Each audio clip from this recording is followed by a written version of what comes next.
Welcome to the very first Startup Tank, where 6 select startups from across Australia get to pitch and negotiate with our shark investors.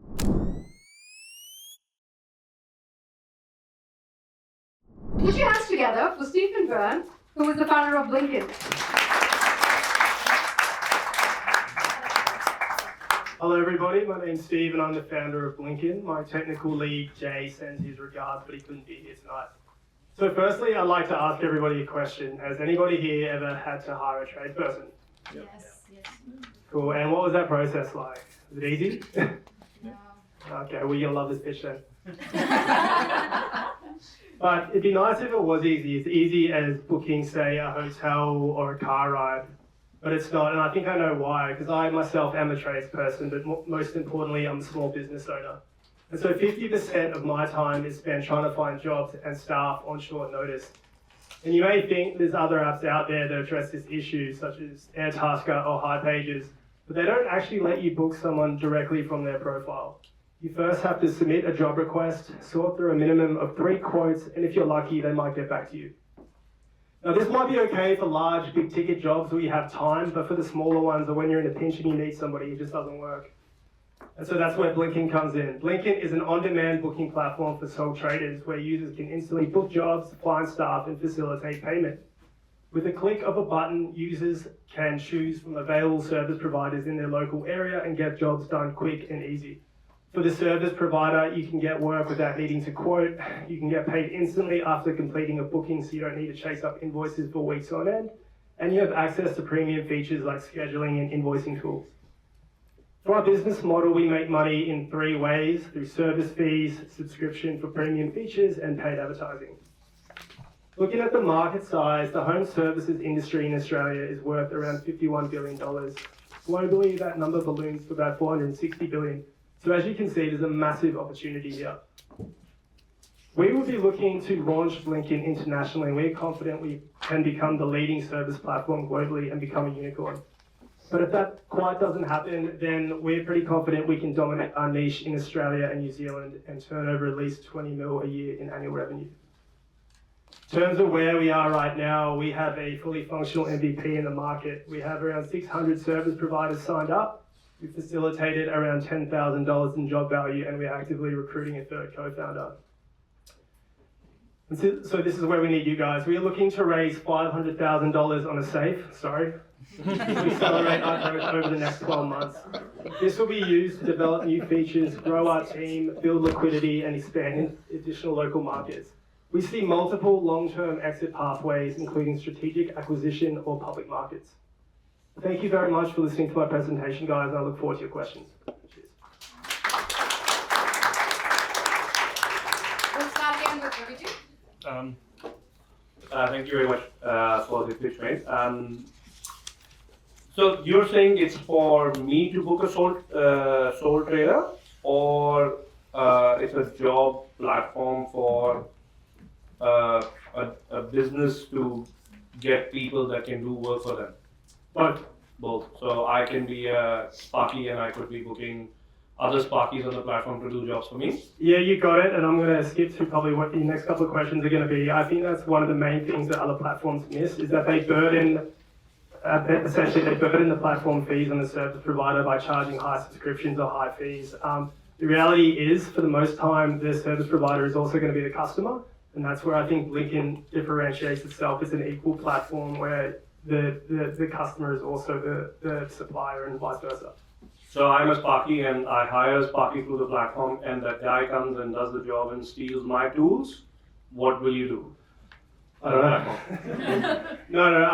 No, for sure. Well, if that happens, obviously that's against our terms and conditions. So first thing we would do is refund the money.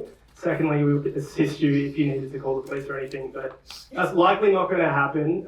It might happen, but if it did happen, you have a full paper trail of who the person is. You have their ABN, their details, their business details. So it would be pretty easy to litigate that exact scenario. Yeah, so the person sold the tools. I guess you're going to cash converters, get for cheap. I don't know. By the way, this is a real scenario because we have a client in this space who had this. Okay, yeah. They had to shut down because of the issue. Yeah. Yeah, I mean, it's happened to me before as well. I think, that unfortunately, there's bad people out there, but the benefits of using a platform like BlinkIn where everything's essentially on a ledger is that it's really easy to then go back and find out who did it and go trace that. Whereas if you hire someone off Gumtree or, you meet someone at the pub, there's actually no way for you to litigate that because there's no paper trail. Just taking that one step further, is, especially if you're hiring a tradesperson, they would need to travel out to that specific space, so travel time needs to be booked in. So, I'm just trying to play that out. If you kind of book someone and then you have to book in a time and a date, it's also dependent on them. So I'm just I think that there's a lot of friction there. Correct me if I'm wrong in terms of like the process of actually. Yeah, there's a lot of friction and variability in trade work specifically, and basically the more expensive the job is, the more likely there is to be friction and variability. And so the way that this platform mitigates that is by giving customers the optionality to change the price after a booking is completed. So I think other platforms, once you negotiate a price, that's it, you don't get a refund. On my platform, on BlinkIn, if there is an issue after the booking's ended, the money doesn't get released until both parties sign off. And if one person signs off and the other person doesn't, payment isn't released and it goes into a mediation phase. So, and then essentially both parties can change the total. They can be happy with it, both sign off, and the money's released. Simplicity of the model. Couple of questions. Number one, most of this stuff, and I'm an American. I spent a bunch of time over there. The American platforms, it's all about trust and quality and rating and building that over time on the platform. What thought have you put into that on the platform? Trust is probably the main thing. So basically the way that we incorporate trust into the platform is by reviews, and we can aggregate the reviews and basically present you the best rated person for when you search for. And obviously this is once we get to scale, and we can aggregate. Sorry. We can aggregate the data and then we can present. So reviews is probably the main thing, and I think having a community-based platform like BlinkIn, some platforms, they'll individually vet the service provider themselves. Right. Okay, that's what labour hire companies do. And what happens is they tell you, oh, I've got the best person, they're great, they're this and that. Then you get someone that doesn't know where they are. What I think is a better model is if the whole community rates the person. And so that's why we have like an open platform. Anyone can use it, which it obviously would be like, the stealing of tools or whatever. Like there would be eventually some things that could go wrong. But I think, over time as the platform normalizes, I think, the cream rises to the top, and I think reviews is the biggest way to incorporate trust. Okay. The other area is obviously, facts, certifications, training, insurances, etc. And, even not just ratings or reviews, but just, the ability to show, here's the prior work that I did. Mm-hmm. How are you thinking about that? Yeah, that's another massive point. Again, right now on the platform, you upload photos, your accreditations, your qualifications, your licenses, and all that sort of thing, and you have to sign a declaration basically saying that it's true. Mm-hmm. And to be honest, it's not too dissimilar from any other platform. You're always going to look at photos and reviews before you make a decision, and so we're no different to that. Okay, cool. Andrew? One of the biggest challenges with these platforms is, yes, they load up their compliance or their skims. When they expire, do you follow them up, or do you leave it on to them to make sure that the content is up to date? Yeah. So we're not actively going and asking people to upload those documents. That would be something that was done outside the platform. Right. In terms of the legalities, and all we're doing is holding the payment and releasing it once certain conditions have been met as per our terms and conditions. What we're not trying to do is be the employer like a traditional labour hire company where the person works for us and then we send them out. You can think of it more as like a peer-to-peer decentralized labour hire where we don't actually get to control people. It's just a better way for people to connect without having to go through central nodes.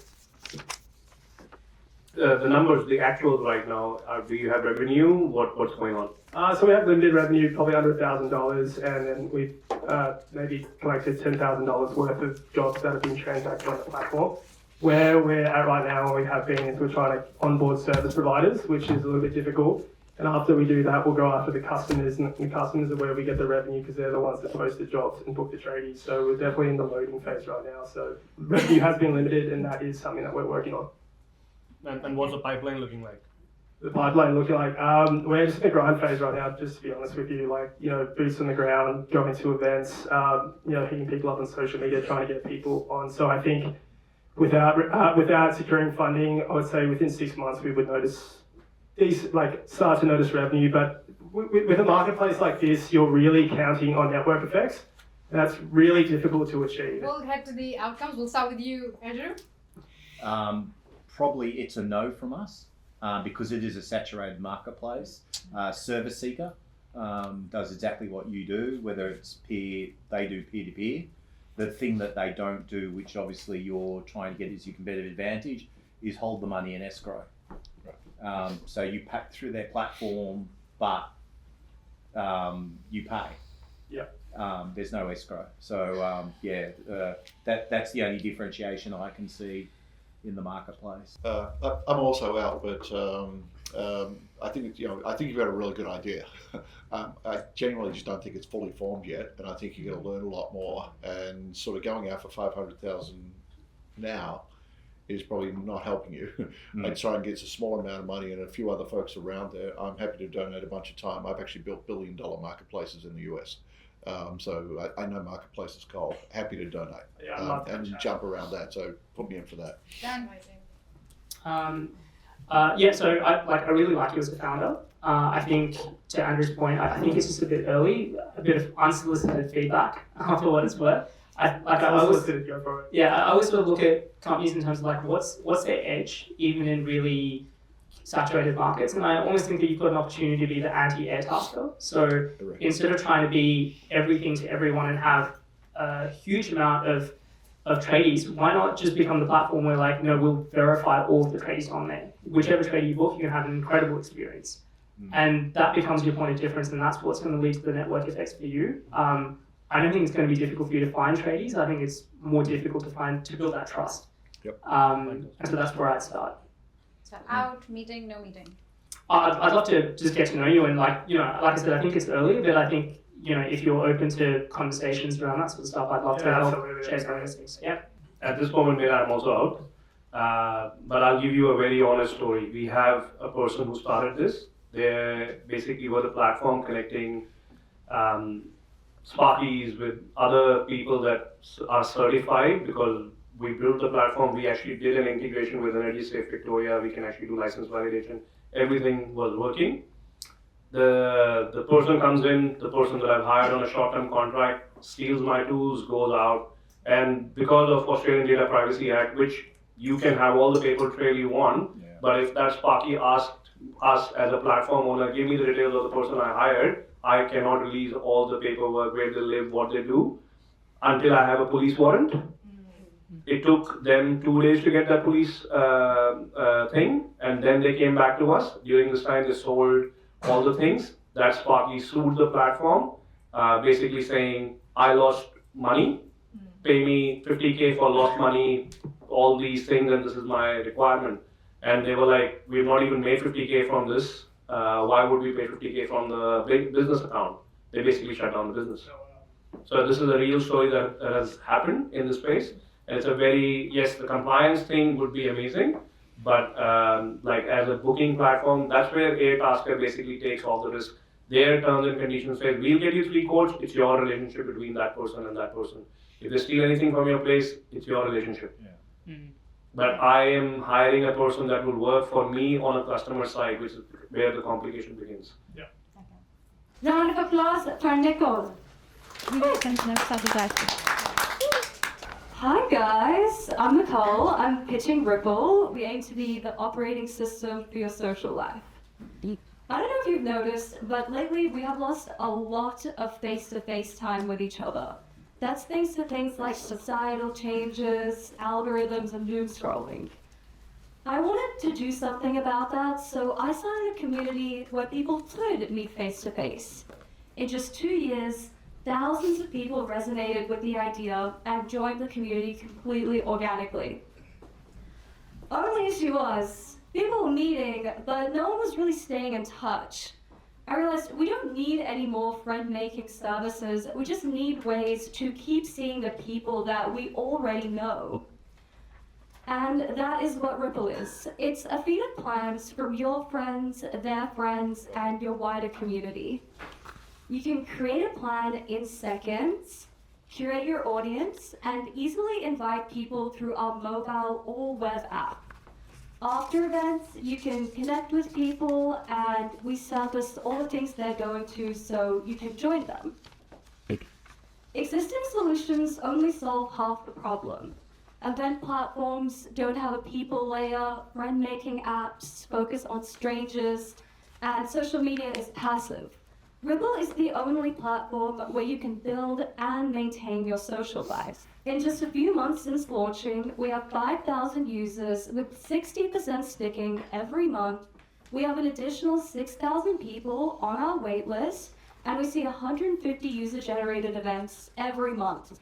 This is just in Sydney, and we have not paid a dime for any of this. We're going to continue our traction as we scale to more cities, both domestically and internationally, and our system of converting users into hosts who bring in their own networks, fueled by organic social, is how we plan on doing this. I'm sure you're wondering, what a fantastic idea, but how are you going to make money off of this? We make money in 3 ways.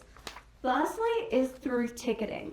Based on our current numbers, not having been focusing at all on paid events, that would bring us 24,000 annual revenue. But as we scale to our 12-month conservative targets of 30,000 active users, that would be closer to 300,000. Secondly is through hospitality partnerships. Partner venues pay us 10 to 15% of spend when we host our events there. The bigger play is that when we start proactively suggesting where people should go, we can control local hospitality and capture a portion of all the amount that is spent. Thirdly is Ripple for Business. Brands like Prada, Fujifilm, Milk Run, and Red Bull have all paid to access our audience.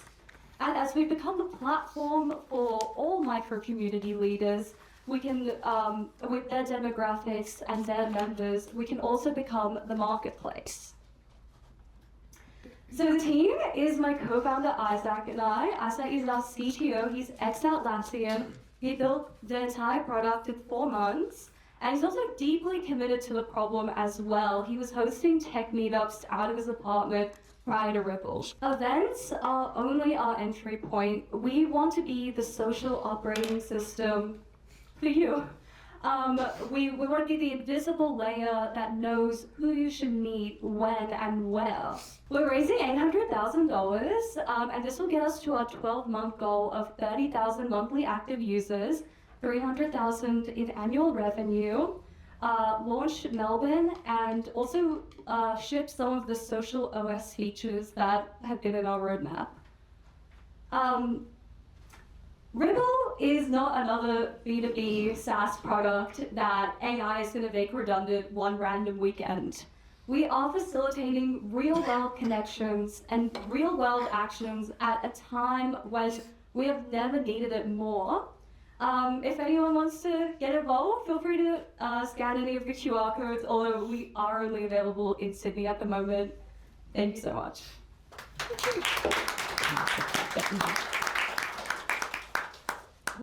Can you tell me about what are the terms of the raise?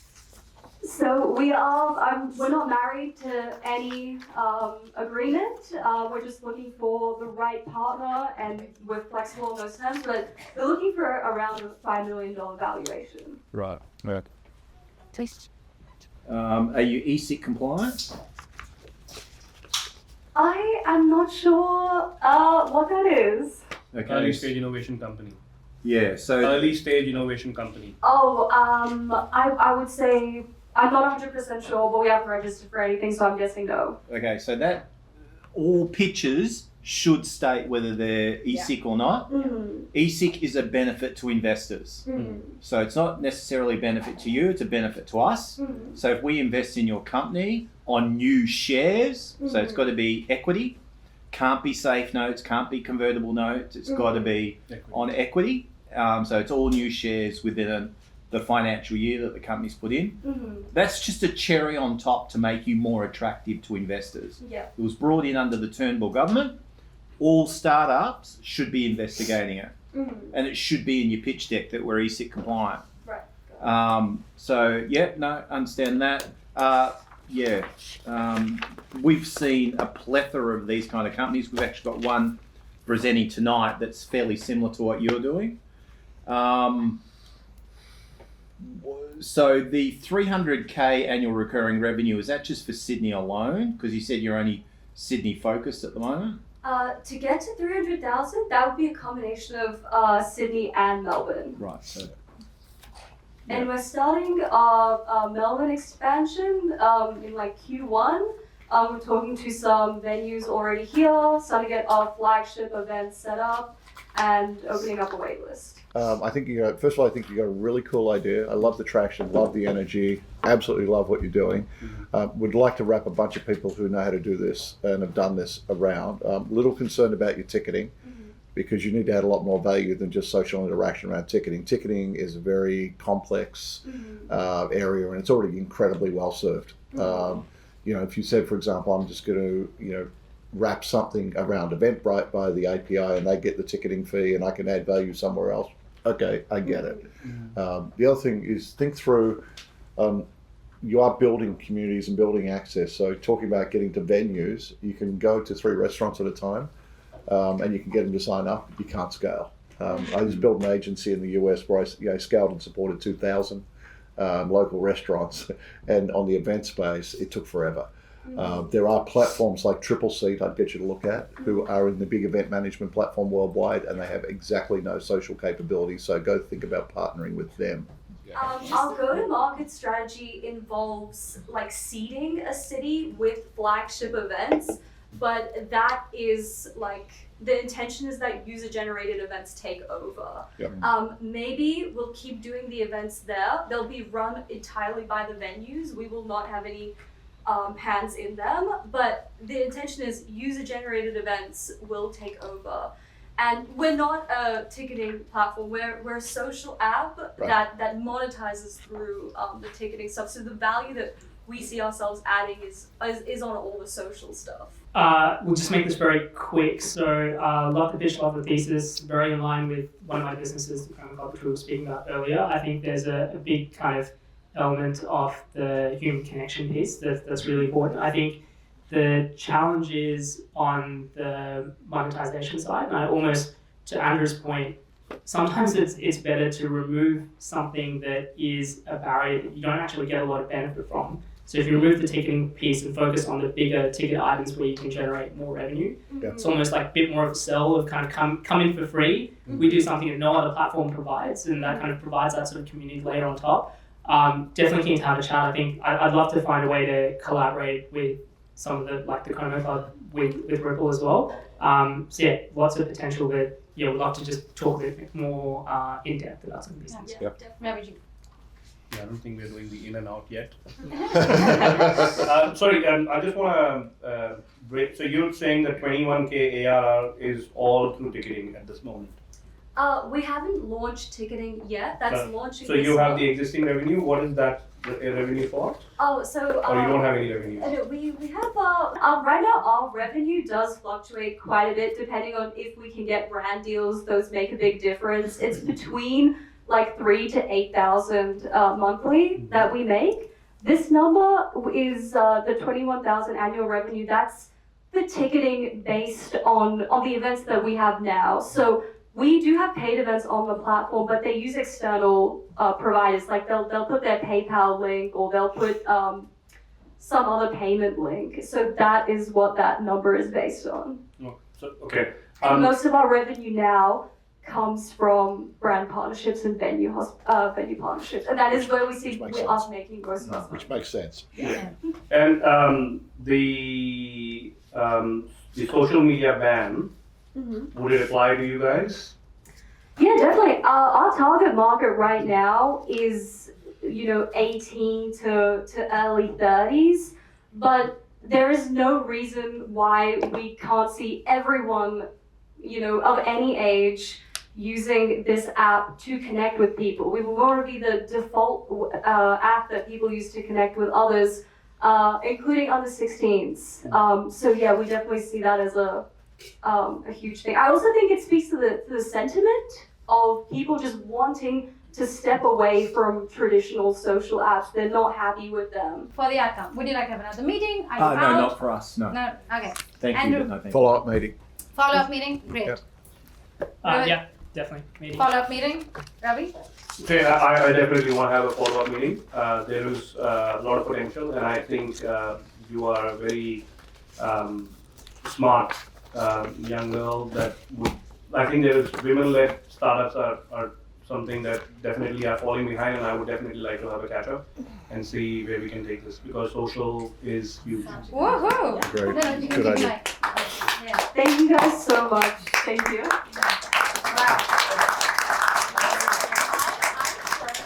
Please put your hands together for Haobo Zhang, founder of Polarbear AI. 25 of every 30 minutes of learning time is wasted. And I run a tutoring company with over 75 students and 45 tutors. I can tell you for a fact that it's because there's irrelevant content and lack of feedback, or because there was not a platform that was actually made for that. That's why we built an AI native learning platform that adapts to each student. Something for them, not for their teachers. And we have over 5.1 thousand weekly active users with 20% week-on-week growth. This puts us in the top 25% of educational software worldwide. And I know what you're thinking. Aren't students the type of people to walk a kilometer to save $1? Well, Adler thought the same thing until we got 415 paid users in just 5 weeks. This shows that students or their parents are willing to pay for a tool like this. And students love our platform. Other than all of the feedback they've given us, we've also built a community of over 3,000 students in just 1 month. And why us? Well, I run a tutoring company. I have over 1,500 hours of tutoring, and I have over 800,000 monthly views on socials. And actually, recently, we pulled around 10 million views across socials with interns and myself. And my co-founder, Percy, he's an Airwallex engineer. He has 7+ years of software development at places like Nav and Accenture, and he also has 800+ hours of tutoring, showing that we can build this technology and I can sell it. And in the next 5 years, there will be a $10 billion space in the market where multi-agent context is needed to create that student experience. And our go-to-market involves starting with all Australian students, but we're already starting to see early traction overseas in places like South America, Southeast Asia, and even the US. So we're looking to expand quickly.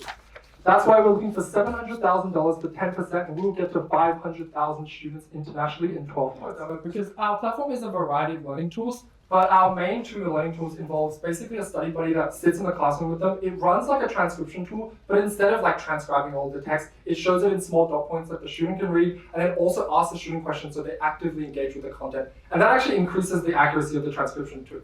And our most popular feature, which went viral at the end of last year, was an essay marking tool. It was very simple conceptually. The student puts in their essay, sets some settings, and then gets an essay marked, but it's very clean, it has line-by-line feedback, and there was really positive feedback because it just solved burning problems that there was nowhere else other than ChatGPT to use. Why would I not use Notebook LM? Yeah, well, obviously, like, this is a very, very saturated market. And for example, there are YC companies that are building things very similar to Notebook LM. For us, we're focused on building two things. There's two parts of our moat. Firstly, it's the brand and the distribution. We have 10 million views on socials in about 2 months. Google. We're competing against Google. Yeah, I understand. And obviously, Google, they are not an education company, right? They can't like just go out there and only collect learning signals and only build tools that are like frictionless for students. And for us, for example, we run an adaptive system in the background that collects learning signals on the student. So for example, things like critical thinking, things like mental elasticity, these things all get collected in a learning ledger. And Percy uses AI technology, which is very similar to the tech he actually used in Airwallex to build a financial ledger, to process that data and create it into a user profile. So that in the future, long future, we want to build adaptive software where each student can actually get simulations or tools that are built for them based on this learning profile. What are you going to use the 700K for? Yeah, so we've got two areas. So in distribution and then also in product development. So firstly, we're seeing early traction overseas in places like South America. Actually, 20% of our users are there, and they're basically using Google Translate on our website to use it. So for example, we will hire people to translate the website. We're also building out a lot of the educational tools. And then from a distribution perspective, like edtech is a very saturated market. And a lot of people seem to think it's not scalable because of curriculum, because of the product, but it's actually very hard to scale from a distribution perspective because for students, especially on short form content like TikTok and Instagram, students consume content that's tailored to their curriculum. So for us, we're developing an intern strategy where we actually bring in interns, they create content for us, and it creates a consistent kind of channel for customer acquisition. I have so many questions on this model. So I'm sorry, I'm also an investor in something that is already doing things like essay marking and whatever. So I don't think in many respects it's that unique. I really want to get to what is unique about what you do. What I hear is that you're targeting the student is your audience and getting, frankly, the parents to pay all the students, right? That's your target distribution, and therefore sort of more of a social viral aspect. My question is probably a different one, which is if it does that for the student, why aren't you targeting the actual educators as well? Yeah, because for us, our go-to-market is a bottom-up approach. So we want to get it in the hands of students, get them addicted to the tool, get it like almost like a part of their culture where it's like, this is a tool that is cool to use. This is like the brand is cool to associate with. And then it will be very easy for us to go from a bottom-up approach to target those institutions. Because also long-term, I really want to focus on the fact that this is a tool built for students. If we sell to institutions this early on, we end up having to like bend over to the demands of the institutions, like for analytics or whatever other like content sort of aggregation that they want now. But I want to focus on making the optimal student experience, because long term what I see is instead of having one LMS, for example, like if you go to uni, like Canvas is a thing that is professors, students, teachers, everyone uses that one platform. But instead of having just one LMS, we have two separate layers of LMS, where one is for the teachers and professors, where they put the content, and then the second layer is for the students, which uses that content but like displays it or presents it in a way that is actually optimized for them. Okay, the next question I have is about content, because there's got to be some content associated with the education and the learning process. Where are you getting the content from, and how are you licensing that, or how are you scraping that, or how are you plugging into LMS? What's your source? Yeah, so for the source of content, our main tool, which is Study Buddy, like that, it's basically a transcription tool that listens to the lessons and learns that content. And also students can upload their own content up there. But therefore you're saying, I just want to tease this out a little bit, it's okay for the kids to have their machines on and listening in a classroom and recording and doing transcription? Yeah, I mean, that's what students do already, right? Like they're just taking notes manually in class instead. So right. Technically, like there's no issue with it, and students are doing that right now. Have you tested that in the education system, whether they'll allow that? Like we haven't had any negative feedback yet. And also we have a plan that even theoretically, if schools start banning this product, we have two strategies. Either we pivot to universities, which definitely will not ban a product like this, or we can just sell directly to the schools at that time and use that as a pivot. Okay. Yeah, Andrew. Andrew. Yeah, I think Andrew one has he's got the right business model. I think your business model is flawed. I know you're getting traction now. I know you're going after the consumer market, but I think you will pivot, because we've seen a number of companies like yours who get down the path where it's just too hard, too expensive, and then they're pivoted to the institutions. Yeah. And the institutions, once you start to go momentum, they will start to cut you out. And specifically the independent schools. If the independent schools aren't getting a clip of the ticket, they won't allow you. So you've got to keep that in mind. Once you start to get momentum, get noticed, and you're submarine, you come to the service, you'll start to get a lot of schools, really questioning, getting it. So is there which part specifically would be the concern with that? Like as in is it that they don't want to use like a transcription tool? Like the independent schools, because I've got 3 investments all targeted towards independent schools and Catholic schools, because they're the ones who have money, and the parents are paying. So all their business models is going to those independent schools, going to the Catholic education. They all have to get a clip of the ticket. They will not let any software into their system unless they get a clip. And what's the reason why you feel that it is guaranteed that this won't work from a B2C? One last minute. Well, you'll get to a certain point where you won't be able to grow any further. Scale. Yeah. So the scaling is the big Actually, issue. let me give you a point. I can't disclose too much about the other company. I just met with them again today. We've gone from 0 to over 2 million ARR in 12 months. With a similar sort of idea in a product that's AI driven, but we had to figure out the distribution channels, how to get into the systems and everything else. We can now see perfect scaling to 20 to 30 million in revenue. So the point's not that we don't we're investors. We look for patterns. We see patterns that work. In education systems, the patterns that work are trying to get to the payload. No doubt you can develop a brand and get Polarbear out there and actually get the students to love that. But students tend to grow up and we go through fads and another startup comes along. So how can you get a long, sticky, versus something like a Khan Academy? If you're going to say I'm going to do a Khan Academy type thing, Yeah, but that's education. That's a lot of content. He's built all the content. Correct. Yeah. Correct. And also you remember the software, the software and the hardware applications within the independent and Catholic schools are owned by them. Even though you lease the product, they still very much control it. But yeah, I mean, look, keep going with B2C, but I reckon and university students, by the way. I love university students I'd idea. go uni first. Is red hot. That's actually our next That's red hot. We're launching. Yeah, uni will be an easier sell than going to independents and Catholics. So I would do unis, then go down the food chain. Yeah, and then initially for us, it's we're already planning uni launching, but also they're gonna push for the LGB of getting through the uni. Okay. I'm gonna start with you. Would you like an out meeting? Yeah, meeting. I need a demo for the platform. I want to see how it works. Okay, lovely. Go ahead.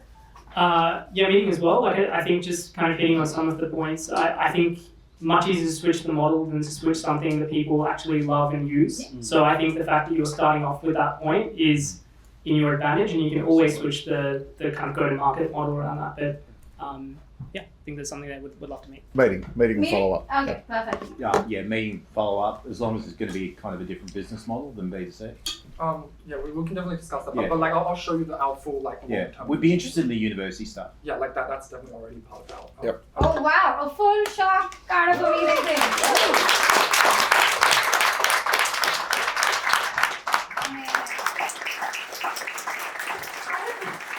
Nothing is physically give you a little act as a body. Oh, yeah, thank you.